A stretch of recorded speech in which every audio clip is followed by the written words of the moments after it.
Gavin Schmidt, you have the podium next. Thank you. I want to talk to you a little about the nature of this public debate. And I want to give you some background to what you've been hearing so far and what you'll hear a little bit later on. The issue of global warming and whether it's a crisis or not is in fact a scientific decision. It's a scientific issue. It's not a political one. On the other hand, deciding what to do about it is obviously political. Science can inform those decisions, but it can't determine what decisions society makes.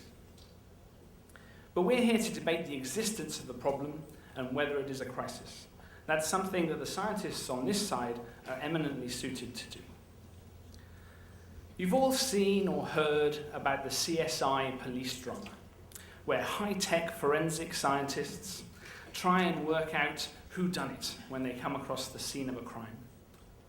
Well, think of climate scientists as CSI Planet Earth. We see a climate change and we try and work out what done it. Just like on CSI, we have a range of high-tech instruments to give us clues. Satellites, ocean probes, radar, a worldwide network of weather stations, and sophisticated computer programs to help us make sense of it all. The aim is to come to the most likely explanation of all the facts, fully anticipating that in the real world there are always going to be anomalies, there are always going to be uncertainties. Conclusions will be preliminary and always open to revision in the light of new evidence. If this all sounds familiar, it's because it's exactly the same approach that doctors take when examining a patient. They don't know everything about the human body, but they can still make a pretty accurate diagnosis of your illness. We end up then with a hierarchy of knowledge. Some things which are extremely likely, some things we're pretty sure of, and some things that we think might be true, but really could go either way. There isn't a division into things that are completely proven and things which are completely unknown. Instead, you have a sliding scale of increasing confidence. Let me give you a few examples. We're highly confident that the sun is going to rise tomorrow. It might not, it might go nova, but it's likely that it will happen. It's quite likely that you'll be able to get a cab home from this event, unless it's raining, of course. Right? But those two things have different levels of certainty. You're used to the idea that different kinds of knowledge come with different levels of certainty. And that's exactly what we're talking about when we talk about the impacts of climate change. Going back to being climate detectives, we're certain that carbon dioxide and methane are greenhouse gases and they've increased because of human activity. We're very confident that the planet has been warming up, and we're pretty sure that the other things that are going on, changes to the sun, changes to particles in the air, changes to ozone, have made some difference but aren't dominant. The physics tells us that this is a very consistent picture. Our suspects, the greenhouse gases, had both the opportunity and the means to cause this climate change and are very likely guilty. And they are increasing faster than ever. Now, the lawyers get involved. Lawyers are paid to present a certain case regardless of its merits. And they do that by challenging everything in the case. And if one argument doesn't work, well, they'll just move on to the next.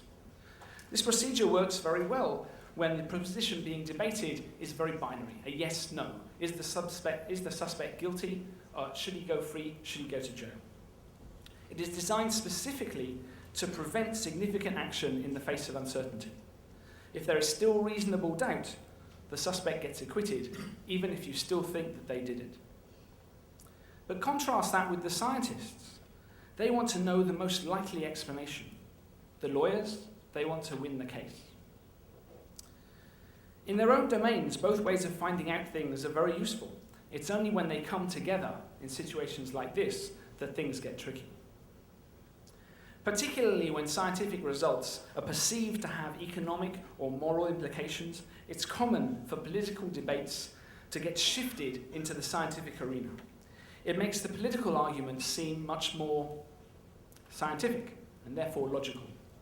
But since the basic disagreement is still political, this is a disaster for any kind of action.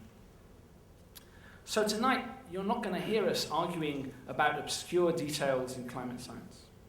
If you have any questions, I have a website, realclimate.org. You can go and check that out, and I'll be happy to answer any questions you might have. But here, we're going to talk about the bigger picture. Let me give you a few examples of how that works.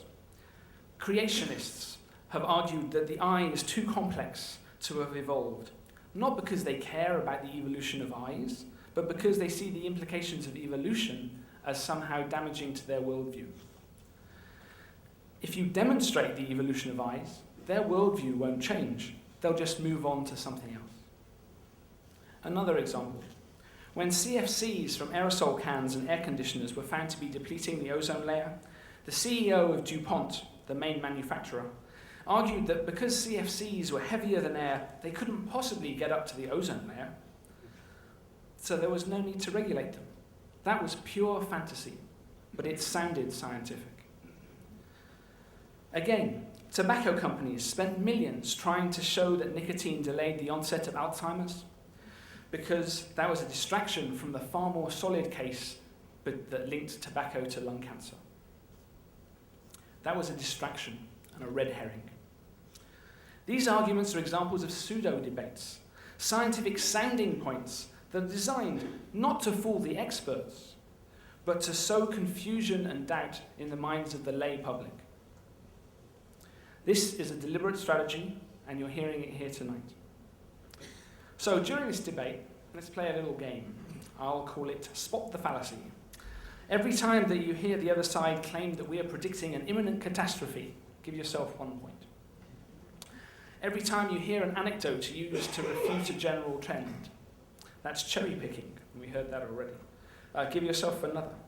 And every time you hear there's a lag between carbon dioxide and temperature in the ice cores, give yourself 2 points, because that's a real doozy. 1.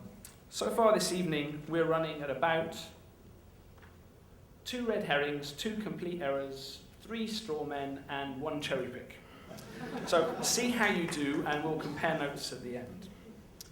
Scientists have to be professional skeptics, right? They are trained not to take new information at face value. They have to ask where measurements come from and what they could possibly mean. They have to be dispassionate about the data and just see where it leads. Once you start making logically fallacious arguments in order to support a predetermined position, you are no longer acting as a scientist. You are acting as a lawyer, however scientific sounding you might seem.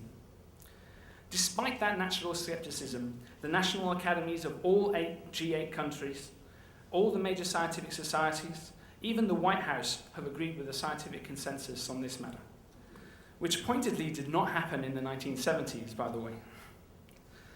Michael Crichton, for one, has frequently stated Gavin the consensus... Schmidt, thank you very much.